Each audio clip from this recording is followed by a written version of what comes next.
Hello guys, welcome to IAS now. इस video में हम 2018 के सिविल सर्विसेज एग्जामिनेशन के क्वेश्चन नंबर 51 से क्वेश्चन नंबर 100 तक एनालिसिस करेंगे। चलिए शुरू करते हैं क्वेश्चन नंबर 51 से। संथल अपराइजिंग जब हुई तो उसके बाद में कॉलोनियल गवर्नमेंट ने क्या क्या मेजर्स लिए। संथल परगना नाम की टेरिटरीज क्रिएट हुई। यस, जब ये अपराइजिंग हुई ट्राइबल्स के द्वारा संथल रीजन में तो ब्रिटिश गवर्नमेंट पे प्रेशर बना। उस प्रेशर से ब्रिटिश गवर्नमेंट ट्राइबल्स की नीड्स के बारे में और कॉशियस हो गई और संथल परगना नाम की टेरिटरीज क्रिएट कर दी गई। Statement number second, it became illegal for a Santhal to transfer land to a non Santhal. एक संथल दूसरे नॉन संथल को लैंड ट्रांसफर नहीं कर सकता था। यस, संथल जब अपराइजिंग हुई तो उसके बाद गवर्नमेंट ने ये मेजर लिया। British government enacted a law so that lands of tribals could not be taken by outsiders. और आउटसाइडर्स को क्या कहते थे? दिकूस। दिकूस आउटसाइडर्स ट्राइबल्स की जमीन हड़प ना जाए, इसके लिए भी ब्रिटिश गवर्नमेंट ने फिर लॉ लाने की कोशिश की। अगले क्वेश्चन पे बढ़ते हैं। Economically one of the results of the British rule in India in the 19th century was, 19th century में ब्रिटिश रूल का क्या रिजल्ट रहा? Increase in export of Indian handicrafts. Indian handicrafts के एक्सपोर्ट में बढ़ोतरी हुई नहीं, उल्टा इंडियन हैंडीक्राफ्ट इंडस्ट्री और डिक्लाइन होती चली गई।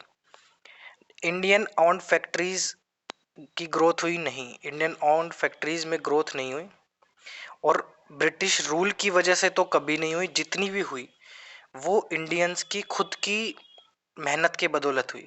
ब्रिटिश रूल की वजह से तो इंडियन ऑन फैक्ट्रीज में गिरावट देखने को मिली या काफ़ी रेसिस्टेंस मिला, ठीक है, कभी सपोर्ट नहीं मिला इस चीज़ का। तो इंडियन ऑन फैक्ट्रीज की ग्रोथ नहीं हुई। Commercialisation of Indian agriculture, yes ये हुआ, इसको समझाऊंगा मैं आगे। Rapid increase in urban population, urban population में ग्रोथ नेगेटिवली इफेक्ट हुई थी, ठीक है, डी अर्बनाइजेशन भी देखा गया। There was no rapid increase in urban population, तो आंसर होगा इसका डी। सॉरी, डी इसका आंसर नहीं होगा, आंसर होगा इसका C, commercialisation of Indian agriculture. अब इसका मतलब क्या होता है? देखो, इंडियन एग्रीकल्चर को यूज किया जाता था पहले कल्टीवेशन के लिए, ठीक है, सब्सिस्टेंस लेवल की फार्मिंग होती थी। ब्रिटिश रूल के आने के बाद प्लांटेशन एग्रीकल्चर आया, प्लांटेशन क्रॉप्स लगाई गई, तो उससे क्या हुआ है कि जो लैंड है ना वो मार्केट में आ गया। अब लैंड एक कमोडिटी बन गया, इससे हो गया कमर्शलाइजेशन। कमर्शलाइजेशन से ये हो गया कि फूड क्रॉप्स से ध्यान जाने लगा अब कैश क्रॉप्स पे, और इस वजह से इंडियन एग्रीकल्चर का कमर्शलाइजेशन हो गया। यानी अब इंडियन एग्रीकल्चर, इंडियन जो एग्रीकल्चर में जो लैंड यूज किया जा रहा था वो लैंड अब मार्केट में आने लग गया, ठीक है, मार्केट में बाय और सोल्ड होने लग गया फॉर कमर्शियल पर्पसेस, ठीक है। तो इसका आंसर होगा C, commercialisation of Indian agriculture.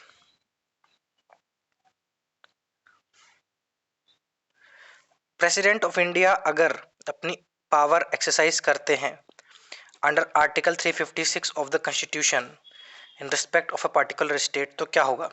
Article 356 आप सबको पता है, प्रेसिडेंट रूल की यहाँ पे बात हो रही है। तो प्रेसिडेंट रूल में अगर प्रेसिडेंट ऑफ इंडिया अपनी पावर एक्सरसाइज करते हैं तो क्या होगा? स्टेट असेंबली ऑटोमेटिकली डिसॉल्व हो जाएगी? नहीं, स्टेट असेंबली डिसॉल्व भी हो सकती है, सस्पेंड भी हो सकती है, जरूरी नहीं है कि ऑटोमेटिकली डिसॉल्व ही होगी। स्टेट की लेजिस्लेचर की जो पावर है वो पार्लियामेंट के अंडर आ जाएगी। यस, बिल्कुल। आर्टिकल 19 सस्पेंड हो जाएगा ना, आर्टिकल 19 और 21 ऑटोमेटिकली सस्पेंड नहीं होते हैं ये, ठीक है। सी गलत है यहाँ पे। President can make laws related to state, law बनाने का काम जो है वो लेजिस्लेचर के पास ही होगा। प्रेसिडेंट तब बना सकता है जब सेशन में ना हो पार्लियामेंट, ठीक है, क्योंकि लॉ बनाने का काम अब प्रेसिडेंट रूल के दौरान स्टेट असेंबली में तो नहीं रहेगा, वो काम पार्लियामेंट के पास चले जाएगा, ये बी ऑप्शन में हमने पढ़ा। तो जब पार्लियामेंट सेशन में ना हो तब वो काम जो है प्रेसिडेंट के पास आ सकता है, ठीक है। ऑर्डिनरी जो पावर है वो पार्लियामेंट के पास ही रहेगी, तो डी ऑप्शन भी यहाँ पे गलत है। इसका जो आंसर होगा वो होगा बी। पेयर्स है, पेयर्स को मैच करना है। क्राफ्ट दे रखा है और पूछ रहा है कि कौन से रीजन को ये बिलोंग करता है। पथुकली shawls Tamil Nadu, yes. Sujuni embroidery, Sujuni embroidery Maharashtra की नहीं है, ये है बिहार की, ठीक है। और यानी कि सेकंड मैच नहीं हो रहा। उपादा जमदानी साड़ीज, ये कर्नाटका की नहीं है, ये आपके आंध्र प्रदेश की है,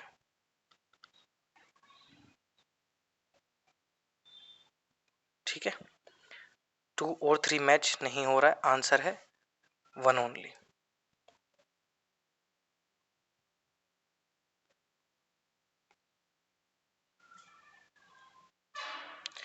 इन which of the following areas can GPS technology be used? GPS technology कौन से एरिया में यूज की जाती है, की जा सकती है? Can be used. Mobile phone operations, yes. Banking operations, yes. Controlling the power grids, yes. देखो, जीपीएस ग्लोबल पोजिशनिंग सिस्टम, इसको डेवलप किया था यूएस ने। कंट्रोल भी कौन करती है? यूएस। तो cell phone towers use GPS technology to route your phone calls. ATMs and cash registers use it for your transactions, and electric grids use it to send power to your house, ठीक है। तीनों जगह GPS technology का इस्तेमाल होता है। कई बार बच्चे कंफ्यूज हो जाते हैं कि जीपीएस टेक्नोलॉजी का पावर ग्रिड्स में क्या इस्तेमाल होता है, जो मैंने अभी समझाया है। तो नहीं भी पता हो तो मैंने एक टिप आप लोगों को समझा रखी है कि कोई भी साइंस में किसी भी टेक्नोलॉजी की बात हो रही है तो उसकी अनलिमिटेड पॉसिबिलिटीज हो सकती है, उसकी एप्लीकेशंस की, कि वो कौन कौन सी जगह पे एप्लीकेशंस हैं उसके, कौन कौन सी इंडस्ट्री में। तो कोई भी टेक्नोलॉजी की इमेंस पॉसिबिलिटी होती है हर इंडस्ट्री में। तो जब भी ये कैन बी यूज्ड वर्ड आ जाए ना, और आपको अगर उस चीज़ के बारे में नॉलेज नहीं है, तो आप इस टिप पे जा सकते हो कि उसका आंसर ऑल ही होगा, यानी वो हर इंडस्ट्री में जो जो ऑप्शन में दिए गए हैं उनमें एप्लीकेबल होगी, ठीक है। ये चीज़ आपको साइंस के क्वेश्चन में हेल्प करेगी। जो लोग साइंस बैकग्राउंड से नहीं है उनके लिए मैं ये बता रहा हूँ। अदरवाइज नॉलेज इज सुपीरियर, जहाँ नॉलेज हो वहाँ पे आपको हमेशा प्रायोरिटी पे रखना चाहिए। Reserve bank of India manage करता है गवर्नमेंट ऑफ इंडिया की सिक्योरिटी, यानी कि सेंट्रल गवर्नमेंट की सिक्योरिटी, बट स्टेट गवर्नमेंट की सिक्योरिटी नहीं करता, गलत। स्टेट गवर्नमेंट की सिक्योरिटी हो चाहे सेंट्रल गवर्नमेंट की सिक्योरिटी हो, आरबीआई मैनेज करता है। आरबीआई सेंट्रल बैंक है देश का, ठीक है। ट्रेजरी बिल को इशू किया जाता है सेंट्रल गवर्नमेंट यानी गवर्नमेंट ऑफ इंडिया के द्वारा, बट ट्रेजरी बिल इशू नहीं की जाती स्टेट गवर्नमेंट के द्वारा। यस, बिल्कुल सही स्टेटमेंट है। Treasury bills offer are issued at discount from the par value, yes. इसका आंसर होगा 2 और 3।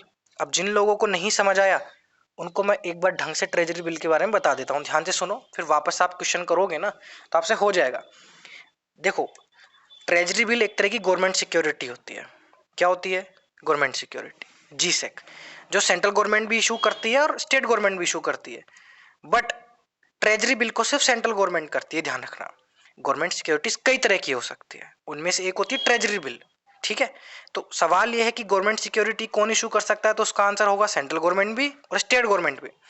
बट ट्रेजरी बिल जो उन गवर्नमेंट सिक्योरिटीज में से एक है, उसको केवल सेंट्रल बैंक इशू कर सकती, सेंट्रल गवर्नमेंट इशू कर सकती है। इतना क्लियर है? अब ट्रेजरी बिल क्या होते हैं ये समझेंगे। देखो, treasury bill zero coupon securities होती हैं। जीरो कूपन सिक्योरिटीज का मतलब है they do not pay any interest, ठीक है। इंटरेस्ट नहीं मिलता, एक तरह के बॉन्ड होते हैं। अब आप बोलोगे बॉन्ड पे इंटरेस्ट नहीं मिलता तो फिर लोग खरीदेंगे क्यों? भाई आरबीआई गवर्नमेंट की तरफ से इसको इशू करता है, लोगों को करता है, जिसको भी करता है, तो वो लोग खरीदेंगे क्यों? क्या फायदा मिल रहा है इससे? तो इंटरेस्ट भले ही ये पे नहीं करते बट ये डिस्काउंट पे इशू होते हैं। यानी कि मान लीजिए सरकार ने एक 91 डे का ट्रेजरी बिल निकाला 100 रुपए का। 100 रुपए इसकी क्या है? फेस वैल्यू है।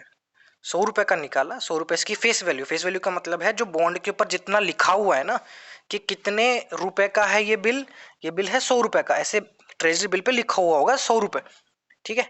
क्लियर? ये होता है फेस वैल्यू। अब इसको कर दी इशू सरकार ने और सरकार ने जब इसको इशू किया तो इशू करते वक्त इसको 98 रुपीज में बेचा। ठीक है, बॉन्ड पे लिखा हुआ है 100 रुपए का कि 100 रुपए का है, और इशू किया गया इसको 98 रुपए में। यानी अगर आप सरकार के पास जाओगे इसको खरीदने तो आपको 98 रुपए 98 रुपए देने पड़ेंगे, तो आपको 100 रुपए का ट्रेजरी बिल मिल जाएगा। अब फायदा क्या होगा, कुछ समय के बाद जब आप इसको वापस लौटाओगे, लौटाना तो पड़ेगा ही, तो आपको फिर 100 रुपए मिलेंगे। तो 98 में आपने खरीदा था, मिले अब आपको 100 रुपए, तो 2 रुपए का यहाँ पे मुनाफा हुआ नहीं हुआ। तो भले ही ये इंटरेस्ट नहीं है, लेकिन एक तरह का फायदा आपको हो रहा है, क्योंकि ये रिडीम फेस वैल्यू पे हो रहा है। इशू पार वैल्यू पे होता है, रिडीम फेस वैल्यू पे होता है। स्टेटमेंट ऐसे ही बन रहा है ना, ये treasury bills offer are issued at discount from the par value. तो पार वैल्यू पे इशू होता है, फेस वैल्यू पे रिडीम होता है, लिख लो ऐसे कि ऐसे। तो 2 रुपए का यहाँ पे फायदा हो रहा है, इसलिए ट्रेजरी बिल को जीरो कूपन सिक्योरिटी कहा जाता है। They do not pay any interest and they are issued at discount and redeemed at the face value at the maturity. 3 तरीके के होते हैं ये।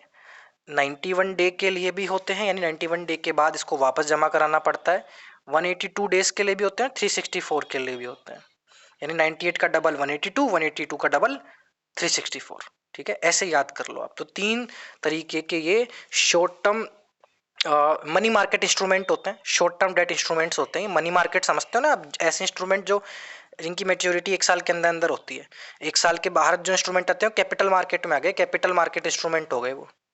ठीक है, तो state government treasury bill issue नहीं करती, state government issue only bonds और डेटेड सिक्योरिटी, जिनको कभी कभी हम कह देते हैं state development loan, SDLs, state development loans. ठीक है, क्लियर है। आई होप ट्रेजरी बिल के बारे में अब कभी भी आपको दिक्कत नहीं आएगी। Consider the following statements.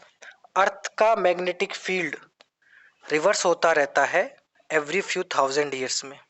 Yes, earth जब क्रिएट हुई थी, when the earth was created more than 4000 million years ago, there was 54% oxygen and no carbon dioxide. ऐसा नहीं है कि बिल्कुल भी कार्बन डाइऑक्साइड नहीं थी, नो यहाँ पे आपका एक्सट्रीम है। कार्बन डाइऑक्साइड भी थी, मैथेन भी था, वाटर वेपर भी था, H2O, कार्बन मोनोक्साइड भी थी, थोड़ी बहुत नाइट्रोजन भी थी, थोड़ी बहुत हाइड्रोजन भी थी। ठीक है, तो ऐसा नहीं था बिल्कुल नहीं थी। तो सेकंड स्टेटमेंट गलत है। लिविंग ऑर्गेनिज्म जब ओरिजिनेट हुए तो उन्होंने अर्थ के अर्ली एटमॉस्फेयर को मॉडिफाई किया। यस, जैसे आपके ब्लू ग्रीन एल्गी थे, they fed off atmospheric carbon dioxide and converted much of it into marine sediments. ठीक है, उन्होंने एटमॉस्फेरिक कार्बन डाइऑक्साइड का इस्तेमाल किया ब्लू ग्रीन एल्गी ने, तो डेफिनेटली वो अर्ली एटमॉस्फेयर को मॉडिफिकेशन होगा उसमें, है ना।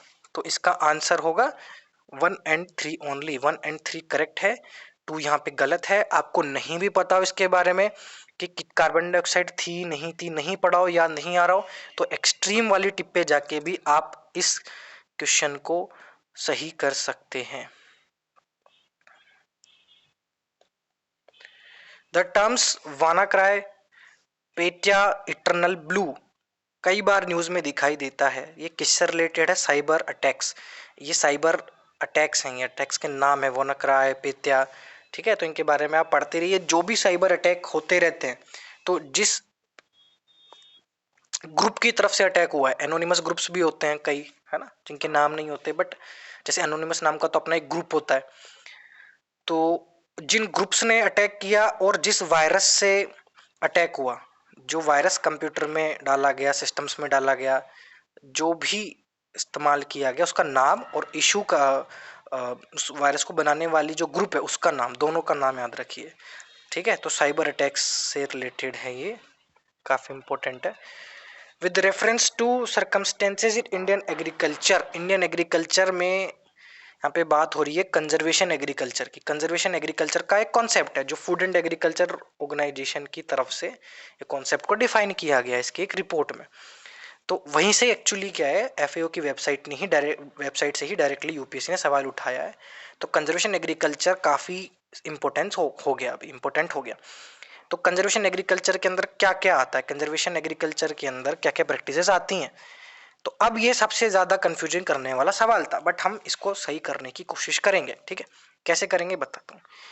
अब जिन लोगों ने भी पीवाई क्यू देखी होगी मेरी अब तक की वीडियोस इस चैनल पे, तो जिन लोगों ने ध्यान से सुना होगा उनको इतना पता चल गया होगा कि टिलेज कम करने से, जीरो टिलेज, मिनिमम टिलेज करने से और क्रॉप रेसिड्यू को यूज करने से एग्रीकल्चर में वाटर कंजर्वेशन होता है। ठीक है, तो वाटर कंजर्वेशन एग्रीकल्चर का पार्ट होगा। भाई मिनिमम टिलेज पे भी क्वेश्चन पढ़ा है हमने, हमने क्रॉप रेसिड्यू को यूज करके वाटर कंजर्व करने वाला क्वेश्चन भी पढ़ा है। तो जिन लोगों ने ध्यान से सुना है ना, उनको 2 और 4 तो यहाँ पे सही लगेंगे, और 2 और 4 वास्तव में सही है। ठीक है, अब आते हैं ऑप्शंस में। तो 2 और 4 किस किस में आ रहे हैं साथ में? बी और सी में। इतना क्लियर है, 2 और 4 आ रहे हैं साथ में। और इसमें ये देखो कि 5 भी कॉमन है, यानी 5 सही ही होगा। और 5 को भी अगर हम पढ़ें तो spatial temporal crop sequencing, crop rotation का इस्तेमाल करने से कंजर्वेशन होता है यहाँ पे आपके इनपुट्स कम लगता है, आउटपुट ज्यादा आता है, तो डेफिनेटली कंजर्वेशन एग्रीकल्चर के होगा। नहीं भी होगा तो ऑप्शंस के रास्ते से इसको होना ही पड़ेगा सही, बी और सी में से एक। अब हमारे पास बी और सी में हम देख रहे हैं कि 4 जो है वो बी में आ रहा है। 4 पे थोड़ा देखना पड़ेगा हमको, सॉरी 4 नहीं, 3 आ रहा है। 4 दोनों में कॉमन है ना, 4 दोनों में कॉमन है, 5 दोनों में कॉमन है, 2 भी दोनों में कॉमन है। 3 को देखना पड़ेगा। 3 क्या है? प्लांटेशन क्रॉप्स का कल्टीवेशन अवॉइड करना। क्या इससे कुछ कंजर्व हो पाएगा? देखो, एक होता है मोनोकल्चर, मोनोकल्चर को आप अवॉइड करोगे ना तो कहीं ना कहीं आपकी डाइवर्सिटी अच्छी खासी होगी। मोनोकल्चर से जो इकोलॉजी है ना वो डिस्ट्रॉय हो जाती है, प्रोडक्टिविटी बिल्कुल बढ़ जाती है बट डाइवर्सिटी कम हो जाती है। तो मोनोकल्चर एक अच्छी चीज है, बट मोनोकल्चर यहाँ पे हम ऑप्शन में नहीं डाल सकते हैं। ठीक है, तो इसका जो थर्ड नंबर का ऑप्शन है वो है avoiding the cultivation of plantation crops. इसके बारे में आपने कहीं नहीं पढ़ा होगा कि प्लांटेशन क्रॉप्स की कल्टीवेशन को अवॉइड करने से कुछ कंजर्व होता है। ठीक है, कुछ भी कंजर्वेशन यहाँ पे ऐसा नहीं होता। तो इसमें जो थर्ड ऑप्शन है वो डेफिनेटली नहीं आएगा। तो आंसर क्या होगा? सी। कंफ्यूजन कहाँ होती है? कंफ्यूजन होती है फर्स्ट ऑप्शन में, मोनोकल्चर वाले में। लेकिन जैसा कि मैंने समझाया भी कि हमें ऑप्शंस को एलिमिनेट करना ही पड़ेगा, अपने जजमेंट पे जाना ही पड़ेगा। और सबसे बेहतरीन चीज जिस पे हम भरोसा कर सकते हैं वो है पीवाईक्यू, ऑफिशियल आंसर की। और ऑफिशियल आंसर की के हिसाब से यूपीएससी में हमने ये पढ़ा अब तक की वीडियोस में कि मिनिमम टिलेज वाटर कंजर्व करता है, क्रॉप रेसिड्यू को अगर आप यूज करते हैं सोइल सरफेस को कवर करने में तो वो भी कंजर्व करता है वाटर को। तो 2 और 4 तो यहाँ पे सही होगा। ठीक है, 1 से ज्यादा यहाँ पे 2 और 4 होने की सही होने की पॉसिबिलिटी है, क्योंकि ऑफिशियल की के हिसाब से अब तक ये सही थे। वैसे भी नॉलेज के हिसाब से देखा जाए तो क्रॉप रेसिड्यू को जब आप यूज करते हो सोइल सरफेस को कवर करने में तो क्या होता है, जो रेन ड्रॉप्स होती है ना, तो वो रेन ड्रॉप्स उसको डिस्ट्रॉय नहीं करती है सोइल के लेवल को, ये क्रॉप रेसिड्यू उसको बचा के रखती है। ठीक है, इससे क्या होता है, सोइल सरफेस जो है वो उसकी प्रोडक्टिविटी बनी रहती है। ठीक है, तो ये आपको कॉन्सेप्ट भी याद रखना है। तो इसका आंसर होगा सी। अगले क्वेश्चन पे बढ़ते हैं। The term sixth mass extension, sixth extension news में रहता है, तो ये क्या है, किससे जुड़ा हुआ है? Wide spread monoculture practices. Monoculture practices का मतलब है कि आप एक तरह की क्रॉप उगा रहे हो, पूरे फील्ड में आप एक तरह की क्रॉप उगा रहे हो हर साल। तो वाइड स्प्रेड मोनोकल्चर प्रैक्टिसेस जो एग्रीकल्चर में हो रही है, और लार्ज स्केल कमर्शियल फार्मिंग जो हो रही है जिसमें केमिकल्स का इनडिस्क्रिमिनेट यूज हो रहा है in many parts of the world, तो उससे गुड नेटिव इकोसिस्टम का लॉस हो रहा है। सिक्स्थ मास एक्सटेंशन इससे जुड़ा हुआ नहीं है। ठीक है, एग्रीकल्चर प्रैक्टिस के साथ जुड़ा हुआ नहीं है। दूसरा ऑप्शन है कि एक मीटियोराइट अर्थ के साथ भिड़ जाएगा, कोलाइड हो जाएगा, पॉसिबल कोलिजन का डर नियर फ्यूचर में इस तरीके से है कि ये it happened 65 million years ago उससे काफी ज्यादा स्पीसीज की एक्सटेंशन की संभावनाएं हैं, इंक्लूडिंग दोज ऑफ डायनासोर्स। की हो चुका है, हो चुका है ऐसा, तो वो वापस हो जाएगा उसका डर। ऐसा नहीं है, सिक्स्थ मास एक्सटेंशन किसी मीटेरोइड के अर्थ के साथ कोलिजन का भी कोई रिलेशन नहीं है।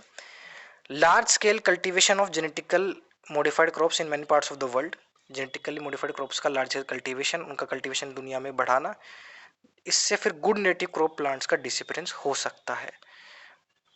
सिक्स्थ मास एक्सटेंशन एक्चुअली में रिलेटेड है इंसान के द्वारा रिसोर्सेज का ओवर एक्सप्लॉइटेशन, जिसकी वजह से नेचुरल हैबिटाट्स का लॉस होगा, इकोसिस्टम का डिस्ट्रक्शन होगा, पोल्यूशन होगा, ग्लोबल क्लाइमेट चेंज आएगा। अब सिक्स्थ मास एक्सटेंशन कहीं ना कहीं एबीसी से भी रिलेटेड था, बट डी अपने आप में एक कॉम्प्रहेंसिव ऑप्शन है जिसने सब कुछ कवर कर लिया। और सिक्स्थ मास एक्सटेंशन एक टर्म जो काफ़ी न्यूज़ में था, तो इसकी एग्जैक्ट मीनिंग तो आपको वैसे भी पता होनी चाहिए। इसमें ये बहाना नहीं लगना चाहिए कि वर्ड तो हमने पढ़ा था बट याद नहीं है।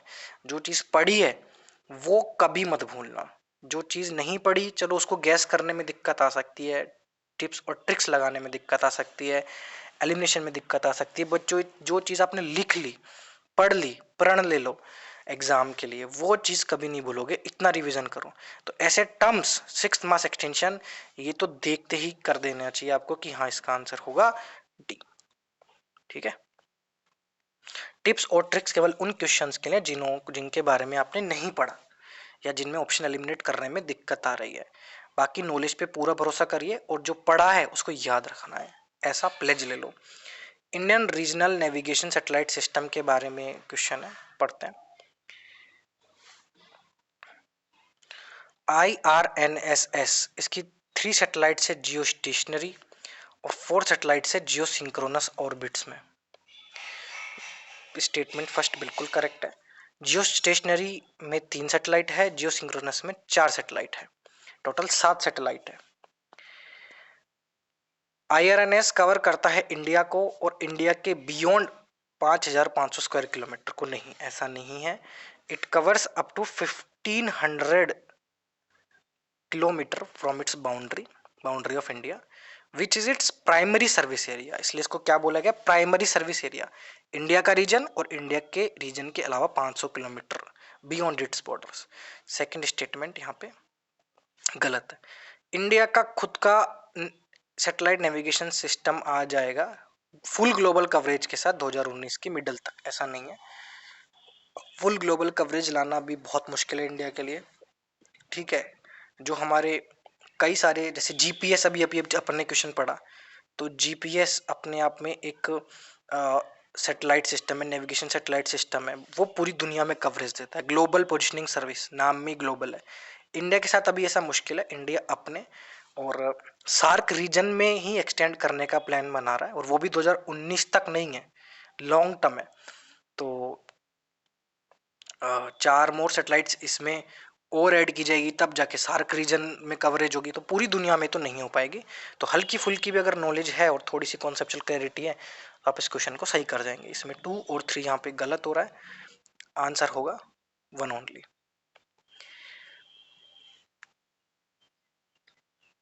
Consider the following phenomena. Phenomena, कोई फिनोमिना की यहाँ पे बात हो रही है। कौन से फिनोमिना की बात हो रही है? जनरल थ्योरी ऑफ रिलेटिविटी जो आइंस्टाइन ने कॉन्सेप्ट दिया था, तो उसके रिलेटेड कौन कौन से फिनोमिना के साथ एसोसिएटेड है। Light is affected by gravity, yes, light affect होती ग्रेविटी के द्वारा। कैसे? Black hole, black hole light को भी स्केप नहीं करता, मतलब उसमें इतनी ज्यादा ग्रेविटी होती है कि not even light can escape it. Massive जो ब्लैक होल होते हैं वो लाइट को भी एब्जॉर्ब कर लेते हैं, तो ग्रेविटी से लाइट इफेक्ट होती है, ये सही है, और ये आइंस्टाइन की जनरल थ्योरी ऑफ रिलेटिविटी ने बोला था। Universe is constantly expanding, yes, ये भी बिल्कुल आइंस्टाइन ने बोला था। ग्रेविटेशनल लेंसिंग के फिनोमिनन की मदद से we can safely assume that universe is constantly expanding. Matter wraps its surrounding space time, yes, it's true। Warping होती है स्पेस एंड टाइम की ग्रेविटी की वजह से, ग्रेविटी इज द मेन कोज। ठीक है, ये तो जनरल थ्योरी ऑफ रिलेटिविटी का काफ़ी फेमस प्रपोजिशन था कि ग्रेविटी की वजह से स्पेस टाइम जो है वो वार्प हो जाता है, ठीक है। इसलिए आपको तीनों स्टेटमेंट यहाँ पे सही मानने पड़ेंगे, 1 2 3 यहाँ पे सही ऑप्शन है। 63, जेनेटिकली मॉडिफाइड मस्टर्ड, जीए मस्टर्ड की बात हो रही है, कौन से स्टेटमेंट यहाँ पे करेक्ट है बताने। जीए मस्टर्ड के जीन्स हैं सोयल बैक्टीरियम के, जीए मस्टर्ड में जीन्स कहाँ से हैं, सोयल बैक्टीरियम से, जो प्लांट को प्रॉपर्टी देता है पेस्ट रेसिस्टेंस की। पेस्ट रेसिस्टेंस का मतलब है कि पेस्ट अटैक भी करते हैं तो भी वो फिर प्लांट डैमेज नहीं होगा। पहला स्टेटमेंट यहाँ पे गलत है, क्योंकि सोयल बैक्टीरियम के जो जीन्स हैं यहाँ पे वो नहीं लिए गए हैं।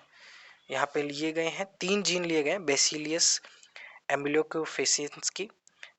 एक बार नाम लिख देता हूँ, नाम दिख रहा होगा आपको। तो इसके जीन्स लिए गए हैं और जीन्स के भी नाम हैं। 3 जीन्स लिए गए हैं, बार्नेस,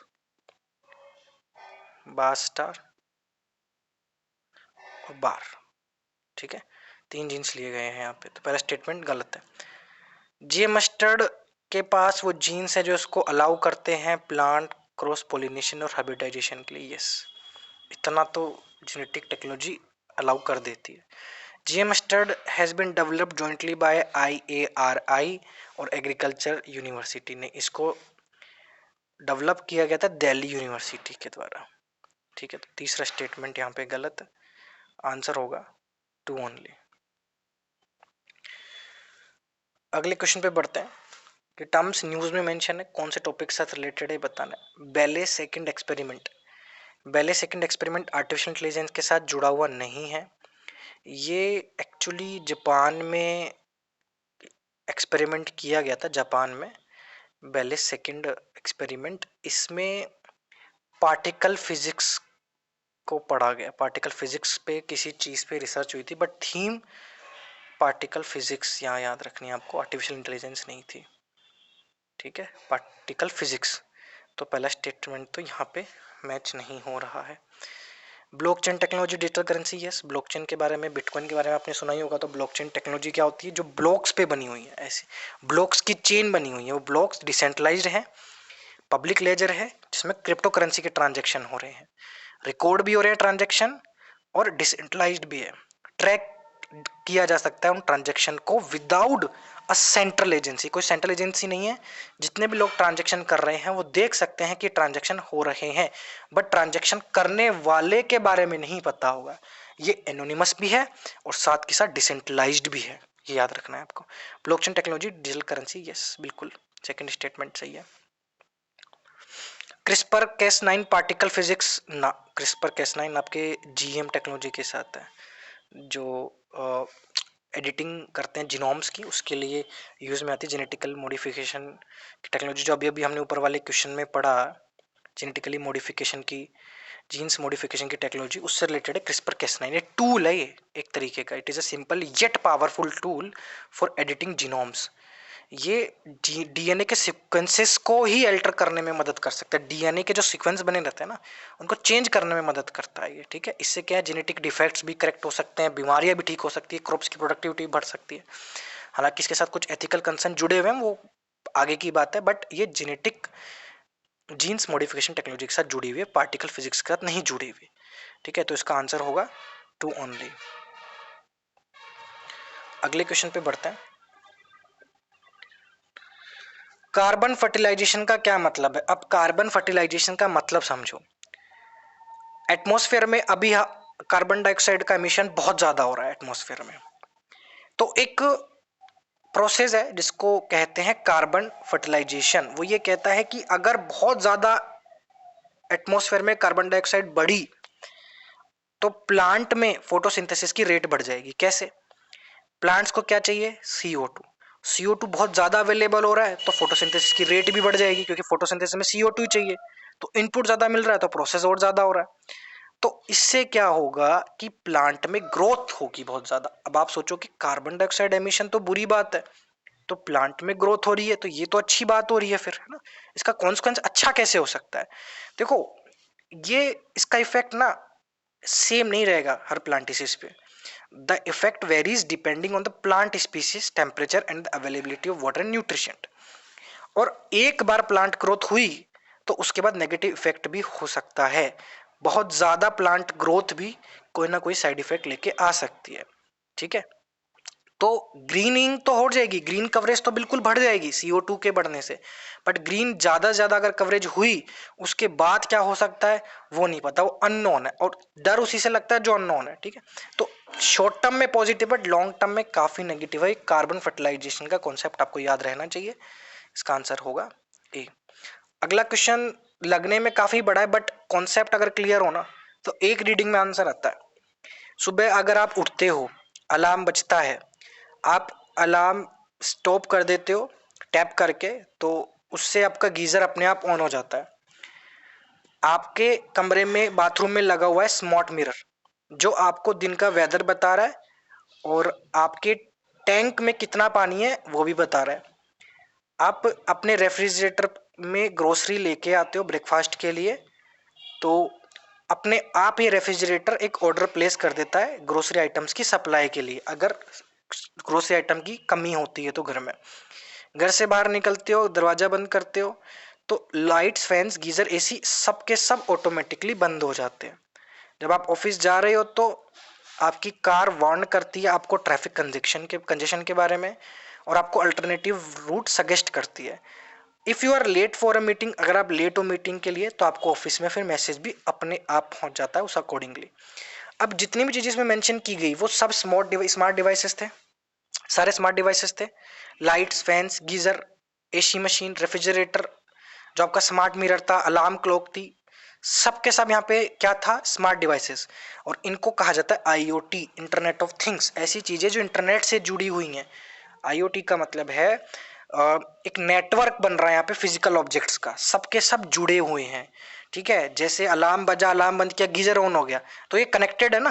तो फिजिकल ऑब्जेक्ट जब नेटवर्क के थ्रू connected हो, which are capable of gathering and sharing electronic information, these are called internet of things। internet of things में स्मार्ट डिवाइसेस आती हैं, उसमें इंडस्ट्रियल मशीन भी आ गई, कोई भी चीज आ गई जो डाटा ट्रांसमिट कर रही है, डाटा ट्रांसमिट कर रही है, ध्यान रखना है ना। तो आपको ये याद होना चाहिए। इंटरनेट ऑफ थिंग्स काफी काफी, जैसे अलेक्सा, अलेक्सा क्या है, इंटरनेट ऑफ थिंग ही है ये, ठीक है।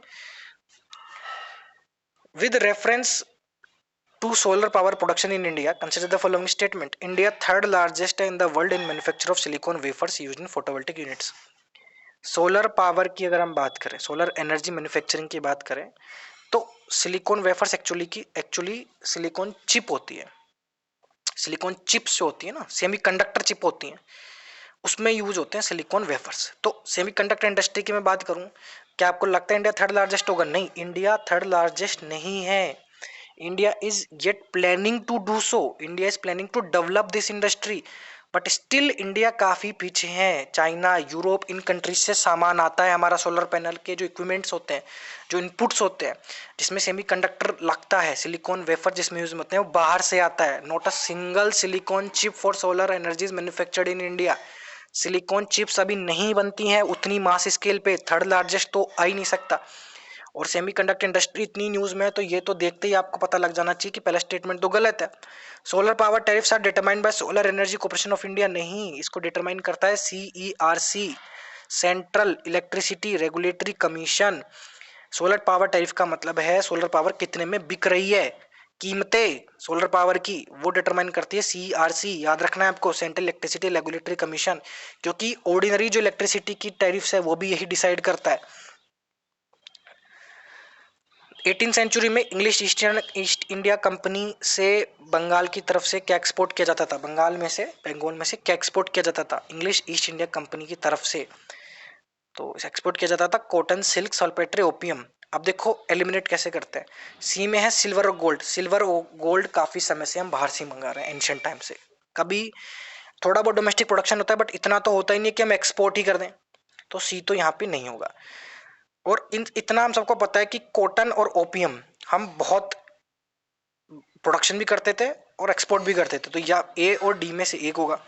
ठीक है, तो ये आपको याद रखना है। और ऑयल सीड्स की बात करें, आज मुझे एक बात बताओ, एडिबल ऑयल वाला क्वेश्चन हमने पीवाईक्यू वाली वीडियोस में पढ़ा, पिछली शायद वीडियो में ऑयल सीड्स पे क्वेश्चन आया था कि ऑयल सीड्स बहुत ज्यादा हम इंपोर्ट करते हैं, क्यों करते हैं?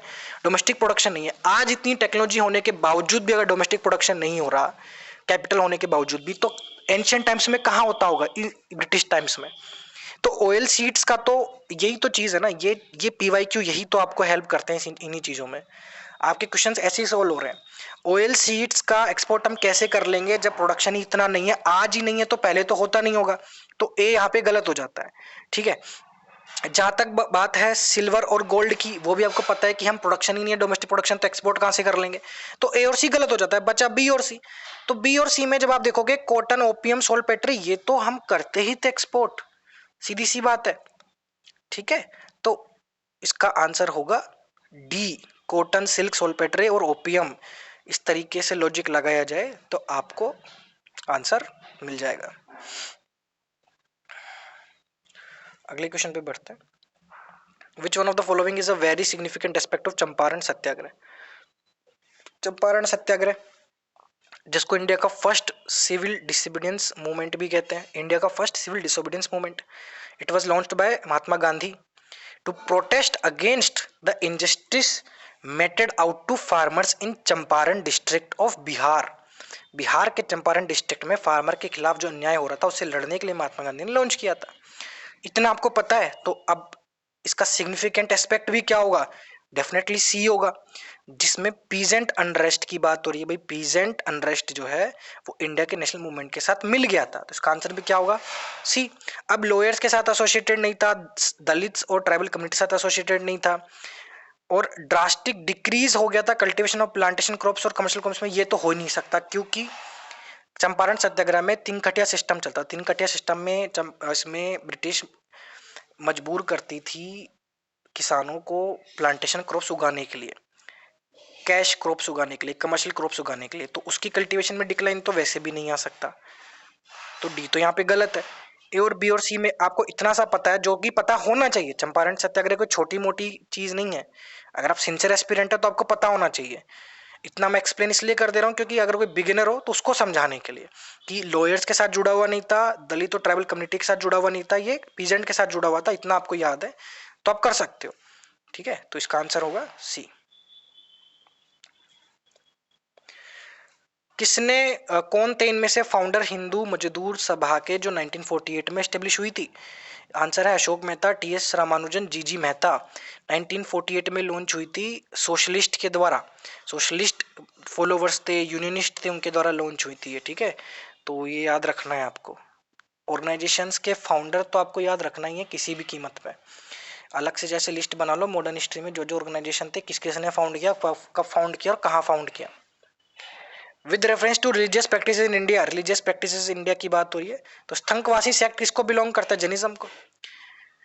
जैनिज्म को ये बिलोंग करता है और इसको फाउंड किया था लावाजी नाम के एक मर्चेंट ने 1653 एडी में। इनके अनुसार idol worship is not necessary, idol worship की जरूरत नहीं है।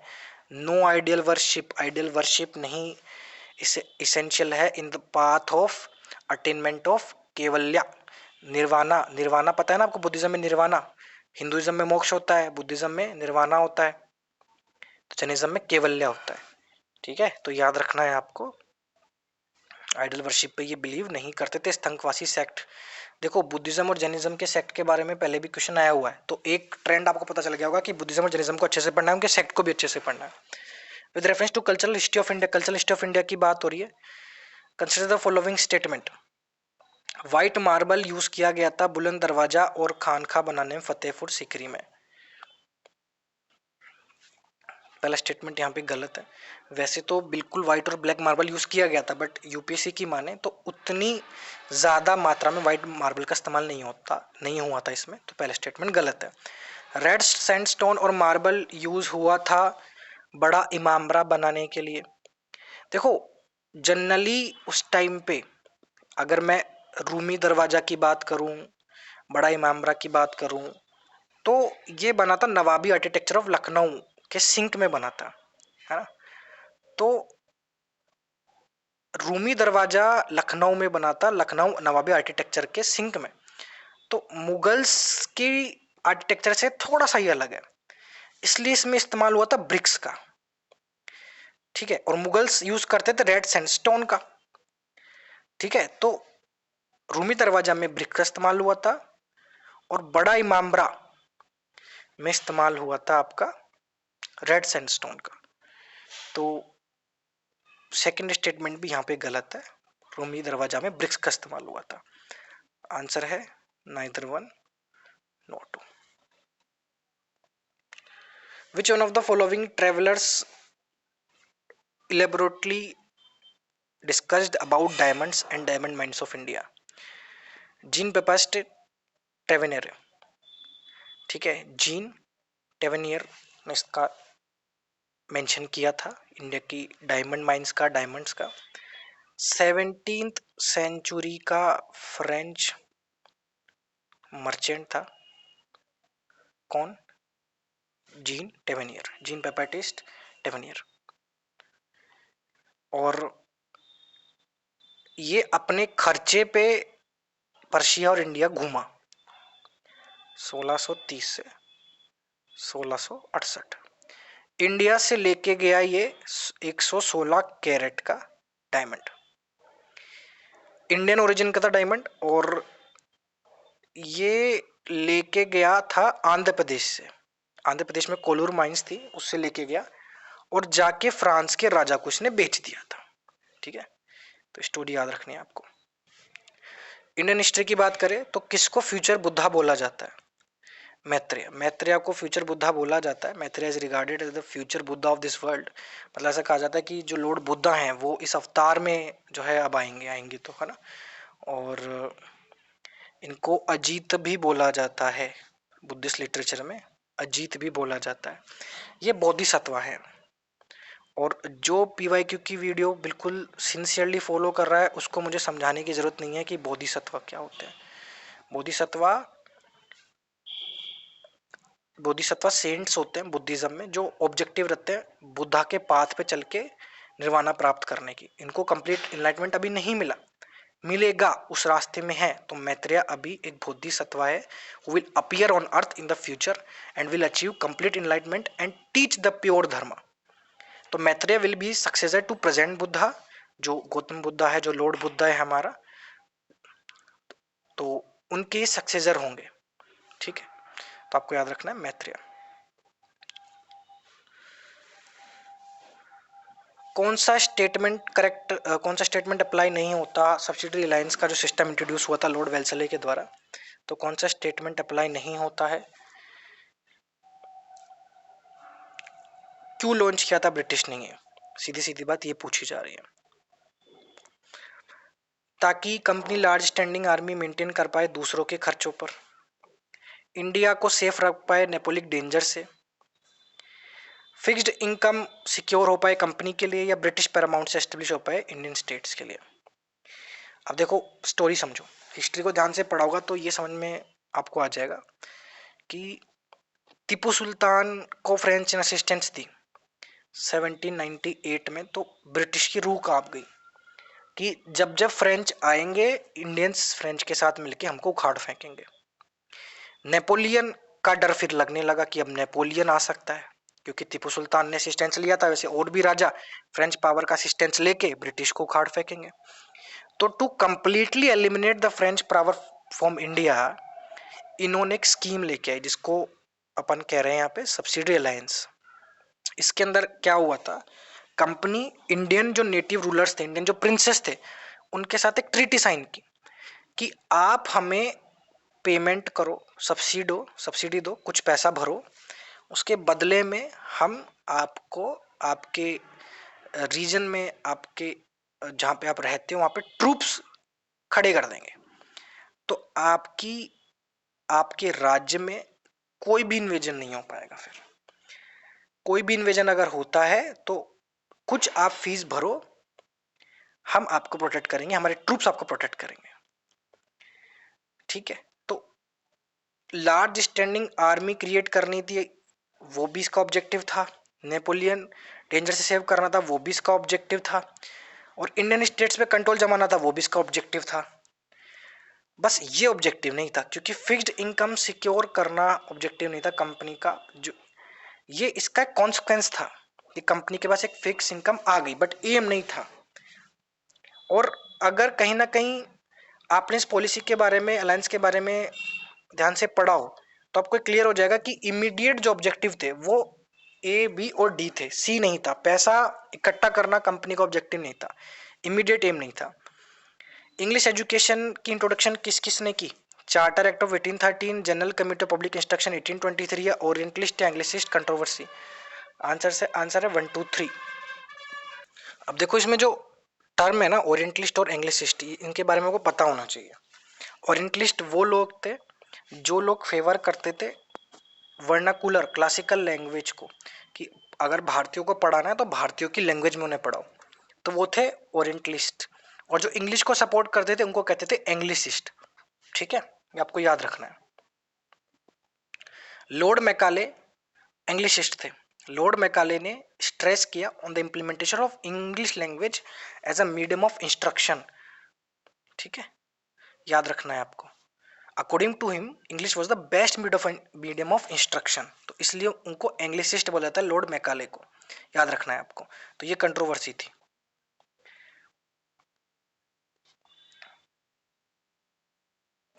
विच one of the following is an artificial lake? Kodaikanal. Kodaikanal artificial lake है, जिसको कोडई लेक भी कहते हैं, तमिलनाडु में ये। और ये जिन हिल्स में है, वो हिल्स भी काफी फेमस है, पालनी हिल्स। पालनी हिल्स में काफी फेमस है। और स्टार फिश शेप्ड है ये, ध्यान रखना है आपको। Palani hills starfish shaped, starfish की जैसे शेप है इसकी। विद रेफरेंस टू प्रधानमंत्री कौशल विकास योजना, कौन सी इस स्कीम से रिलेटेड कौन से स्टेटमेंट करेक्ट है? ये स्कीम है ministry of labour and employment की, गलत। ये स्कीम है आपकी ministry of skill development and entrepreneurship की, ministry of skill development and entrepreneurship की। पहला स्टेटमेंट गलत है। ये ट्रेनिंग देगी सॉफ्ट स्किल्स, एंटरप्रेन्योरशिप और फाइनेंशियल और डिजिटल लिटरेसी भी प्रमोट करेगी। यस, इसका एम है कि अनरेगुलेटेड जो वर्कफोर्स है उसकी कॉम्पिटेंसीज को अलाइन किया जाए नेशनल स्किल क्वालिफिकेशन फ्रेमवर्क के साथ। बिल्कुल सही। इसका ऑब्जेक्टिव है कि इंडियन यूथ को ट्रेन किया जाए, स्किल डेवलपमेंट किया जाए, ताकि वो बेटर लाइवलीहुड सिक्योर कर पाए। फ्लैगशिप स्कीम है ministry of skill development entrepreneurship की। तो ये तो याद होना ही चाहिए आपको, गवर्नमेंट स्कीम्स की कौन सी मिनिस्ट्री, कौन सा ऑब्जेक्टिव है। ऑब्जेक्टिव एटलीस्ट याद कर लीजिएगा। किसने अपना नाम 1920 में चेंज करके स्वराज्य सभा कर लिया था? All India home rule league. All India home rule league ने अपना नाम चेंज करके 1920 में स्वराज्य सभा कर दिया था। होम रूल लीग की मैं बात करूं तो तिलक ने भी स्टार्ट किया था और एनी बेसेंट ने भी स्टार्ट किया था। पहले किसने स्टार्ट किया था? तिलक ने, अप्रैल 1916 में। और एनी बेसेंट ने स्टार्ट किया था सितंबर 1916 में। कुछ ही महीनों का फर्क है, बट पहले याद रखना कि तिलक ने स्टार्ट किया था। ठीक है, तिलक ने बेलगोम कर्नाटका में किया था, एनी बेसेंट ने अद्यार मद्रास में किया था, अद्यार मद्रास में। ठीक है। हिंदू महासभा की बात करें तो हिंदू महासभा आपकी एस्टेब्लिश हुई थी 1915 में। इसको पहले सर्वदेशक हिंदू सभा भी बोलते हैं। 1921 में हिंदू सभा ने अपना नाम चेंज करके कर लिया था अखिल भारत हिंदू महासभा। ठीक है। साउथ इंडियन लिबरल फेडरेशन की बात करूं मैं अगर, इसको जस्टिस पार्टी कहते हैं, मद्रास प्रेसिडेंसी में काम करती थी। जस्टिस पार्टी आपने सुना होगा, काफी फेमस है, जिसने साइमन कमीशन को सपोर्ट किया था। जस्टिस पार्टी मद्रास प्रेसिडेंसी में काम करती थी। इसको एस्टेब्लिश किया गया था 1916 में। 1916 में एस्टेब्लिश किया गया था बाय सी मुदालियर, सी मुदालियर। ठीक है। सर्वेंट्स ऑफ इंडियन सोसाइटी, ये तो काफी फेमस है, सर्वेंट्स ऑफ इंडिया सोसाइटी 1905 में ये हुई थी, 1905 में एस्टेब्लिश हुई थी। और जो फेमस पर्सनैलिटी गोपाल कृष्ण गोखले साहब ने इसको खोला था पुणे महाराष्ट्र में 1905 में, सर्वेंट्स ऑफ इंडियन सोसाइटी। याद रहना चाहिए आपको, इतना तो याद रहना चाहिए। अगले क्वेश्चन पे बढ़ते हैं। इनमें से कौन सा इवेंट सबसे पहले हुआ था? स्वामी दयानंद ने एस्टेब्लिश किया था आर्य समाज, ये किया था 1875 में। दीनबंधु मित्रा ने नील दर्पण लिखा था, वो लिखा था 1858 में। बंकिम चंद्र चट्टोपाध्याय ने लिखा था आनंद मठ 1882 में। सत्येंद्रनाथ टैगोर पहले इंडियन बन गए थे इंडियन सर्विसेज एग्जामिनेशन सक्सीड करने के लिए 1863 में। सबसे पहले जो कौन सा काम हुआ था, ये दीनबंधु मित्र ने लिखी थी नील दर्पण, याद रखना है आपको, ठीक है।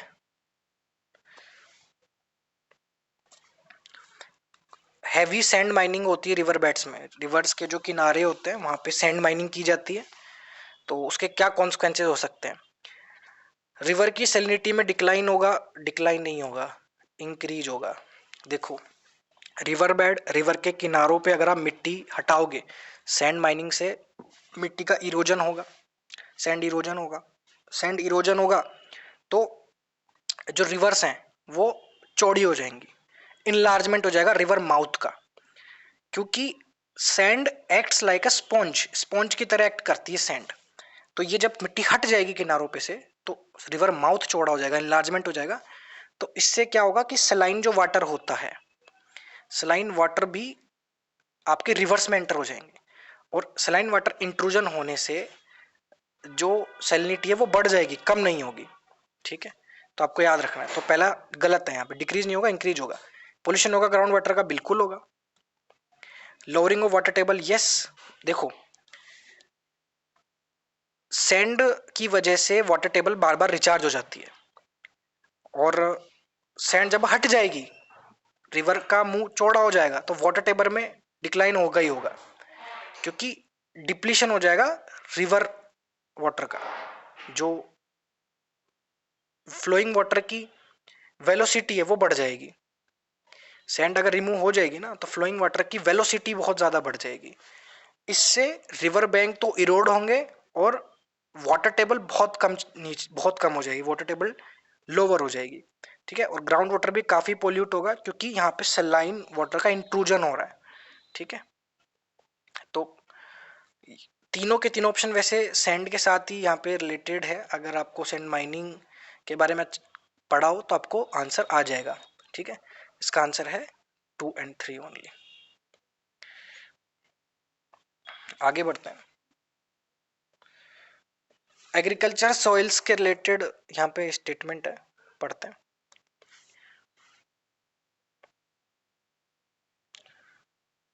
High content of organic matter in soil drastically reduces it's water holding capacity. अगर सोयल में ऑर्गेनिक मैटर ज्यादा है तो वाटर होल्डिंग कैपेसिटी कम होगी कि ज्यादा होगी? ज्यादा होगी ना, रिड्यूस कैसे होगी? मुझे एक बात बताओ, देखो, पहले तो ये बताओ वाटर होल्डिंग कैपेसिटी क्या होती है? वाटर होल्डिंग कैपेसिटी होती है कि सोयल कितना अमाउंट ऑफ वाटर होल्ड कर सकती है क्रॉप यूज के लिए। It is the amount of water that A given soil can hold for crop use. Organic matter क्या होता है? ऑर्गेनिक मैटर का मतलब यहाँ पे क्या है? जो प्लांट रेसिड्यू है, जो हार्वेस्ट करने के बाद जो बच जाता है क्रॉप में, उसको वापस जब हम मिट्टी में ही डाल देते हैं तो उससे क्या होता है, एक सीलिंग बन जाती है, मतलब सरफेस सोइल के ऊपर एक प्रोटेक्शन लेयर बन जाती है। उससे क्या होता है, रेन ड्रॉप का इम्पैक्ट जो होता है ना, क्रस्टिंग होती है एकदम से रेन ड्रॉप आती है तो वो नहीं हो पाता। इससे रन ऑफ कम हो जाता है, जो पानी का रन ऑफ है ना वो कम हो जाता है, और रेन वाटर जो इन्फिल्ट्रेशन ना वो इनहेंस हो जाता है। तो रेन ड्रॉप का इम्पैक्ट एडवर्स नहीं होता, उल्टा पानी जो है वो कंजर्व हो जाता है। तो अगर ऑर्गेनिक मैटर में 1% भी अगर इंक्रीज होता है ना, सोयल में ऑर्गेनिक मैटर 1% भी इंक्रीज होता है तो 20,000 गैलन 20,000 गैलन जो है वो मोर वाटर आ सकता है पर एकड़ में, ठीक है। तो ये आपको याद रखना है कि रेन ड्रॉप इम्पैक्ट से बचाता है सोयल को, इस वजह सोयल को कौन बचाता है? Organic matter. इस वजह से पानी ज़्यादा कंजर्व हो जाता है, ठीक है। तो वाटर होल्डिंग कैपेसिटी बढ़ जाती है कम नहीं होती, पहला स्टेटमेंट गलत है। Soil does not play any role in the sulphur cycle, sulphur cycle में सोयल कोई रोल प्ले नहीं करती, स्टेटमेंट गलत है ये। पहली बात तो सल्फर साइकिल में सोयल का रोल बहुत इंपॉर्टेंट होता है, क्योंकि सोयल, प्लांट मैटर और एटमॉस्फेयर, इन तीनों के बीच में ये साइकिल होती है, ठीक है। तो एक तो एक्सट्रीम स्टेटमेंट है ये, एनी। दूसरा, नॉलेज के हिसाब से भी जाए तो आपको पता होगा सोयल, प्लांट मैटर और एटमॉस्फेयर में सल्फर साइकिल घूमती है। सल्फर जो है प्राइमरली सेडिमेंट्री रॉक्स में ही फाउंड होती है, ठीक है। तो सेकंड स्टेटमेंट गलत है। Irrigation over a period of time can contribute to the salinization of some agriculture land।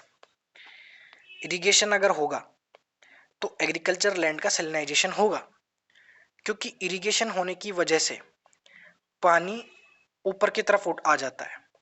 पानी के साथ जो सॉल्ट है, डिपॉजिट ऑफ सॉल्ट है, वो भी सोइल में बिल्डअप होने लग जाते हैं, वो भी ऊपर की तरफ आ जाता है। वो क्रॉप्स में जब आते हैं तो हार्मफुल हो जाता है फिर वो क्रॉप्स के लिए, क्योंकि वो सॉल्ट जो है वो सोइल में बिल्डअप होने लग जाता है। तो इरिगेशन की वजह से, कैपिलरी एक्शन के बारे में आपने पढ़ा होगा, तो उसकी वजह से यहाँ पे सैलिनाइजेशन होता है। तो इसका आंसर होगा 3 only.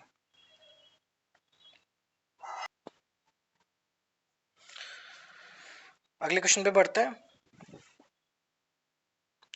Partnership for action on green economy, page की बात हो रही है यहाँ पे। एक यूएन का मैकेनिज्म है ये, कंट्रीज को हेल्प करने के लिए, ताकि वो ग्रीन और इंक्लूसिव इकोनॉमी अचीव कर पाए, उस तरफ ट्रांजिशन उनका आसान हो पाए। पेज, तो ये कब इमर्ज हुई थी? ये इमर्ज हुई थी United nation conference on sustainable development 2012 में, रियो डी जेनेरियो में। रियो डी जेनेरियो कहाँ पे है? ब्राजील में। ब्राजील की फेमस सिटी है रियो डी जेनेरियो, याद रखना है आपको। 3D प्रिंटिंग, 3D प्रिंटिंग का एप्लीकेशन कहाँ का है? और अभी अभी मैंने आपको बताया था पिछले क्वेश्चन में, पिछले से पिछले क्वेश्चन में, साइंस में टेक्नोलॉजी की इमेंस पॉसिबिलिटी होती है, इमेंस एप्लीकेबिलिटी होती है। कोई भी टेक्नोलॉजी किसी भी इंडस्ट्री में कहीं ना कहीं काम आ ही जाता है। तो 3D प्रिंटिंग के बारे में मैं मानता हूं आपको नहीं पता, सपोज करता हूं, तो इसके एप्लीकेशन कहाँ कहाँ हो सकते हैं? बिल्कुल पांचों में हो सकते हैं, 1 2 3 4 5। और 3D प्रिंटिंग क्या होती है? 3D प्रिंटिंग को कहते हैं एडिटिव मैन्युफैक्चरिंग। इसमें क्या होता है कि 3D प्रिंटिंग में बिल्डअप किया जाता है, मैन्युफैक्चरिंग होती है 3D ऑब्जेक्ट्स की। 3D ऑब्जेक्ट्स को मैन्युफैक्चर किया जाता है मटेरियल को एक जगह डिपॉजिट करके ज्वाइन करके सॉलिडिफाई करके अंडर कंप्यूटर कंट्रोल। मतलब जो रॉ मटेरियल है, जिस मटेरियल से कोई चीज हमें बनानी है, कोई 3D ऑब्जेक्ट है, तो उस मटेरियल को ऐड कर करके layer by layer 3D printing का इस्तेमाल होता है। और इसकी एप्लीकेशन हर इंडस्ट्री में, घर भी बन सकता है 3D प्रिंटिंग से, और एक गन भी बन सकती है, ठीक है। Consider the following statement. Barren Island volcano active volcano है, located in Indian territory. Yes, Barren Island lies about 140 kilometre east of Great Nicobar. एक बार हम मैप देख लेते हैं। मैप में आप देख सकते हैं, अंडमान में आपको बता रहा हूँ, ऊपर अंडमान है और नीचे निकोबार है, ठीक है। 10 डिग्री चैनल सेपरेट कर रहा है निकोबार को और अंडमान को। अभी जो अंडमान की हम बात कर रहे हैं, यहाँ पे आपको 2 आइलैंड दिख रहे होंगे, नारकोंडम आइलैंड और बेरन आइलैंड। ये जो बेरन आइलैंड है ना, ये कहाँ पे है? अंडमान के ईस्ट में है। अंडमान के ईस्ट में है ना, निकोबार के ईस्ट में नहीं है, तो ये आपको याद रखना है। बेरन आइलैंड अभी हमने पढ़ा, ग्रेट निकोबार के ईस्ट में नहीं है, अंडमान उसके ईस्ट में, अंडमान के ईस्ट में, निकोबार के ईस्ट में नहीं है। तो सेकंड स्टेटमेंट यहाँ पे गलत है। लास्ट टाइम बेरन आइलैंड इरप्ट हुआ था 1991 में, तब से इनएक्टिव है। ऐसा नहीं है, बीच बीच में होता रहता है, जैसे 1995 में हुआ था, फिर 2005 में, बीच बीच में हुआ था, मतलब इतना ज़्यादा नहीं हुआ था। मेजर इरप्शन भले ही 1991 में हुआ था, बट ऐसा नहीं है, बिल्कुल इनएक्टिव है। थर्ड स्टेटमेंट भी यहाँ पे गलत है, इसका आंसर होगा 1 ओनली। प्रोसोपिस जूलीफोरा न्यूज में रहता है, ये क्या है? ये न्यूज में क्यों रहता है? ये प्लांट है, ये न्यूज में क्यों रहता है? एक्चुअली ये बायोडाइवर्सिटी को रिड्यूस करता है, ठीक है। ये एक्सोटिक प्लांट है, ये दिल्ली लाया गया था मैक्सिको से ब्रिटिश के द्वारा। तो ये एक्सोटिक प्लांट इन्वेजिव है, ये नेटिव प्लांट्स को खत्म कर देता है, और इसलिए इसको इन्वेजिव स्पीशीज कहा जाता है, एक्सोटिक स्पीशीज कहा जाता है। Most of the world's coral reefs are in tropical water. Yes, coral reef जो है दुनिया की मोस्ट, वो ट्रॉपिकल वाटर्स में बिल्कुल है। More than 1/3 of world's coral reefs are located in territories of Australia, Indonesia, Philippines. बिल्कुल सही। कोरल रीफ्स उतने एनिमल फाइला होस्ट करते हैं जितना ट्रॉपिकल रेन फॉरेस्ट करते हैं, उससे कई ज्यादा करते हैं। बिल्कुल, कोरल रीफ्स में बहुत ज्यादा डाइवर्स कम्युनिटी है प्लांट की, ये ध्यान रखना। मतलब ट्रॉपिकल रेन फॉरेस्ट से ज्यादा डाइवर्सिटी है यहाँ पे। तो तीनों स्टेटमेंट सही है, 1 2 3।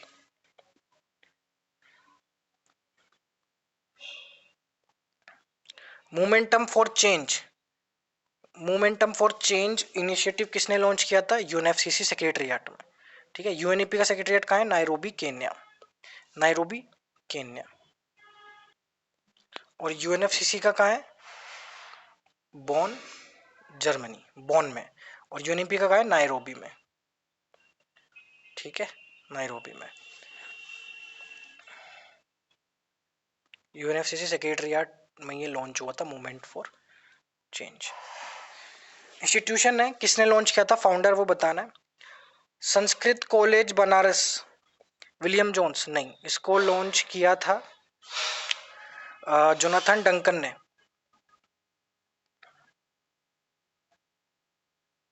जोनाथन डंकन ने। ठीक है, ब्रिटिश रेसिडेंट थे बनारस के।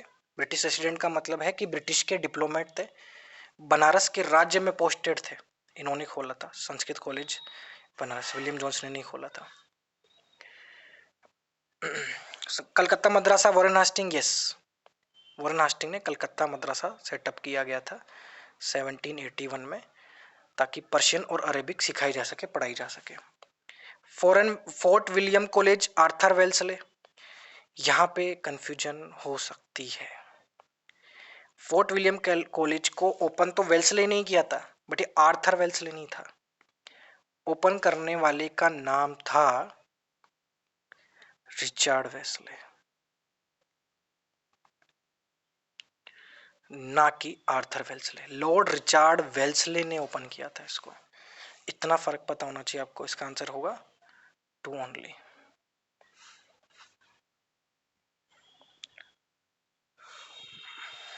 रीजन्स न्यूज में मेंशन रहते हैं, कौन सी कंट्री से एसोसिएटेड है ये बताने। Catalonia Spain, yes. Crimea Hungary ना, क्रीमिया ऑफिशियली यूक्रेन का पार्ट बताया जाता है। ठीक है। Mindanao, Mindanao Philippines, yes. ओरमिया Nigeria, ओरमिया part है आपके इथोपिया का। ठीक है, तो इसमें 1 और 3 ओनली इसका आंसर होगा।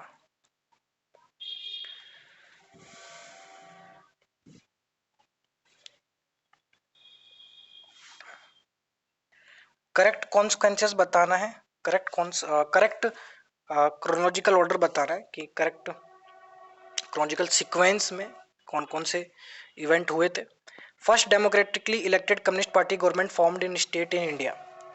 अब first democratically elected communist party बनी थी 1957 में। Largest bank Imperial Bank of India को नाम चेंज करके स्टेट बैंक ऑफ इंडिया रखा गया था 1955 में। एयर इंडिया नेशनलाइज हुई थी 1953 में, और गोवा इंडिपेंडेंट स्टेट बन गया था 1961 में। ठीक है, तो इसका जो आंसर होगा वो होगा 3214। राइट टू प्राइवेसी कौन से आर्टिकल में है? कॉन्स्टिट्यूशन के कौन से पार्ट में है राइट टू प्राइवेसी? तो वो है आर्टिकल 21, जो कि पार्ट 3 के फ्रीडम्स गारंटीड है उसके अंदर है article 21, right to privacy. Puttaswamy case अगर आप सब लोगों ने सुना होगा, तो राइट टू प्राइवेसी उसके साथ एसोसिएटेड है। वैसे तो जजमेंट पूछे नहीं जाते यूपीएससी में, बट पूछ ले तो। Cabinet committee on economic affairs ने एमएसपी कौन कौन सी क्रॉप्स पे अनाउंस की है? इसका आंसर होगा बार्ले, फिंगर मिलेट, ग्राउंडनट और सीसम। ठीक है, 2 4 5 6। कौन कौन सी क्रॉप्स पे एमएसपी अनाउंस होती है? बहुत सारी क्रॉप्स है, सबका आपको पता होना चाहिए। और अनाउंस करने वाली कौन होती है entity? Cabinet committee on economic affairs. और रिकमेंडेशन कौन करती है इसका कि किस क्रॉप पे कितना देना है एमएसपी? वो करती है commission on agriculture cost and prices, minister of agriculture के अंदर है ये। यही शुगर केन के लिए भी जो एफआरपी होती है वो अनाउंस की जाती है इसमें, है ना। शुगर केन के लिए भी अलग से अनाउंस होती है, उसको एफआरपी बोला जाता है। ठीक है, सीएसईपी एडवाइस करती है और cabinet committee on economic affairs announce करती है। Final decision cabinet committee on economic affairs लेती है। कौन से स्टेट में Pakhui wild life sanctuary located है? अरुणाचल प्रदेश। अरुणाचल प्रदेश में Pakhui wild life sanctuary located है।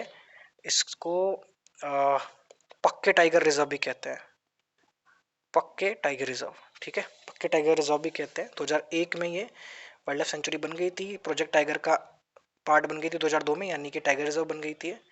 तो टाइगर्स के लिए बहुत फेमस है और हॉर्नबिल के लिए भी काफ़ी फेमस है पकुई वाइल्ड लाइफ सेंचुरी, पक्के टाइगर रिजर्व जिसको कहते हैं कभी कभी प्यार से। इंडिया सैटेलाइट लॉन्च व्हीकल के बारे में यहाँ पे बात हो रही है। पीएसएलवी लॉन्च करता है सैटेलाइट जो अर्थ रिसोर्सेज मॉनिटरिंग के लिए यूजफुल होती है, और जेएसएलवी लॉन्च करता है वो सैटेलाइट जो कम्युनिकेशन सैटेलाइट्स होती हैं। बिल्कुल सही। सैटेलाइट लॉन्च जो की जाती है पीएसएलवी के द्वारा वो परमानेंटली फिक्स होती है सेम पोजीशन में स्काई में, कहीं से भी देख लो आप अर्थ के किसी भी लोकेशन में। ऐसा नहीं है, जो जियो सिंक्रोनस जो सैटेलाइट्स होती हैं वही फिक्स दिखती है पोजीशन में। ठीक है, सारी सैटेलाइट नहीं दिखती। स्टेटमेंट सेकंड गलत। जीएसएलवी एम के थर्ड, जीएसएलवी एम के थर्ड 4 स्टेज लॉन्च व्हीकल है ना, 4 स्टेज नहीं है 3 स्टेज है। 4 स्टेज नहीं है 3 स्टेज है। सॉलिड, पहले स्टेज में आता है सॉलिड। स्टेज का मतलब ये होता है कि एक रॉकेट लॉन्च होता है स्टेजेस में, कि एक बार अगर रॉकेट लॉन्च हुआ तो पहले जो इंजन जो काम करना स्टार्ट किया, 3 स्टेज का मतलब है 3 इंजन काम कर रहे हैं। तो पहले इंजन में जो फ्यूल होगा वो सॉलिड होगा, जब वो बुझ जाएगा तो फिर लिक्विड वाला चालू होगा, लिक्विड वाला बुझ जाएगा तो फिर क्रायोजेनिक होगा। अब जो ये क्रायोजेनिक है ना, ये मिक्सचर होता है इन दोनों का, क्रायोजेनिक अपर स्टेज। ठीक है, तो तीनों का फायदा उठाते हुए 3 स्टेज का इंजन यहाँ पे बना है, 4 स्टेज नहीं है। आंसर होगा 1 ओनली। थर्ड स्टेटमेंट भी गलत है यहाँ पे। पब्लिक सेक्टर बैंकिंग की यहाँ पे बात हो रही है, तो कुछ स्टेटमेंट यहाँ पे देखने हैं अपने को। कैपिटल इन्फ्यूजन जो होता है पब्लिक सेक्टर बैंक में, भाई भारत सरकार पब्लिक सेक्टर बैंक को हेल्प करती है ना कभी कभी पैसा देके, वो पिछले 1 दशक में स्टीडली इंक्रीज हुआ है? नहीं, अभी अपन ग्राफ देखेंगे, स्टीडली इंक्रीज नहीं हुआ, और एक्सट्रीम वर्ड है स्टीडली। पब्लिक सेक्टर बैंक को ऑर्डर में लाने के लिए स्टेट बैंक ऑफ इंडिया का असिस्टेंट एसोसिएट बैंक के साथ मर्जर हुआ है, बिल्कुल हुआ है। ये देखिए आप एक बार, एक ग्राफ है, 1 दशक की बात करें तो 1 दशक में स्टीडली नहीं बढ़ा है। ठीक है, पिछले 10 सालों को आप देखिए, कभी बढ़ा है कभी घटा है। आई होप आपको क्लियर हुआ होगा। चलिए अगले क्वेश्चन पे बढ़ते हैं। 97, कौन से आइटम्स एग्जेम्प्टेड है जीएसटी के अंदर? Serial grains hurled, yes. Chicken eggs cooked, yes. Newspaper containing advertising material, yes. Fish processed और कैंड एग्जेम्प्टेड नहीं है। आंसर होगा 1 2 4। क्रिटिकल वाइल्ड लाइफ हैबिटेट की डेफिनेशन फॉरेस्ट राइट एक्ट में दिखाई गई है। फॉरेस्ट राइट एक्ट बहुत इंपॉर्टेंट है, इसका पूरा नाम है scheduled tribes and other traditional forest dwellers recognition of forest right act 2006। But ये जो क्रिटिकल वाइल्ड लाइफ हैबिटेट है ना, ये फॉरेस्ट राइट एक्ट में नहीं है, ये है WP act, wild life protection act 1972 में ही है। तो पहला स्टेटमेंट यहाँ पे गलत हो गया। सॉरी माफ कीजिएगा, यहाँ पे मैंने उल्टा बोल दिया। डब्ल्यूपीए 1972 में ये डिफाइंड नहीं है, ये फॉरेस्ट राइट एक्ट में ही डिफाइंड है। कंफ्यूज मत हो जाना इस चीज में मेरी तरह, कि वाइल्ड लाइफ प्रोटेक्शन एक्ट अगर आ जाता है तो गलत मान के चलना, वाइल्ड लाइफ प्रोटेक्शन एक्ट में नहीं है, क्योंकि नाम में वाइल्ड लाइफ है ना, तो वाइल्ड लाइफ प्रोटेक्शन एक्ट नहीं है, फॉरेस्ट राइट एक्ट में डिफाइंड है। पहला जो स्टेटमेंट है वो सही है। पहली बार भारत में बैगास को हैबिटेट राइट दिए गए। बैगास कम्युनिटी है, ट्राइबल ग्रुप है, बिल्कुल उनको हैबिटेट राइट दिए गए हैं इस एक्ट के अंदर। मिनिस्ट्री ऑफ इन्वायरमेंट डिसाइड और डिक्लेयर करती है कि जो प्रिमिटिव और वल्नरेबल ट्राइबल ग्रुप्स है उनको कौन से हैबिटाट राइट्स मिलेंगे। मिनिस्ट्री ऑफ एनवायरनमेंट नहीं करती, मिनिस्ट्री ऑफ ट्राइबल अफेयर्स करती है। आंसर होगा 1 and 2 ओनली।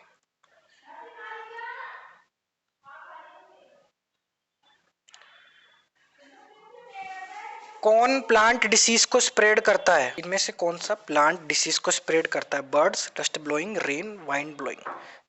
चारों प्रोसेस से प्लांट डिसीज स्प्रेड होती है। बर्ड्स भी कर देती है और birds, snails, domestic animals plant disease spread कर देते हैं। डस्ट ब्लोइंग, डस्ट उड़ती है उससे भी होता है। डस्ट फ्री, डस्ट में जैसे आपके पैथोजेंस होते हैं काफी, तो उसमें भी हो जाते हैं। रेन, वाइंड ब्लोइंग, सबसे पैथोजेंस स्प्रेड होते हैं। ठीक है, तो आंसर होगा इसका 1, 2, 3 and 4। ऑर्गेनिक फार्मिंग की बात हो रही है। National programme for organic production is operated under the guidelines and directions of union ministry of rural development. नहीं, ministry of commerce. Ministry of commerce के अंदर ये प्रोग्राम बना है। National programme for organic production certify करता है organic products को। ये मिनिस्ट्री ऑफ कॉमर्स के अंदर है, ध्यान रखना, मिनिस्ट्री ऑफ रूरल डेवलपमेंट के लिए नहीं है। अपेडा फंक्शन करता है as a secretariat for the implementation of national programme for organic production.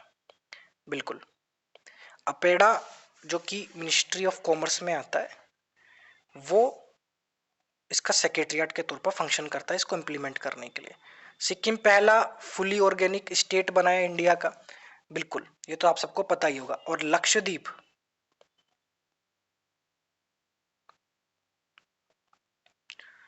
Lakshadweep आपका फर्स्ट फुली ऑर्गेनिक यूटी बना है। ठीक है, आंसर होगा 2 and 3 ओनली। चलिए आज के लिए इतना ही, धन्यवाद।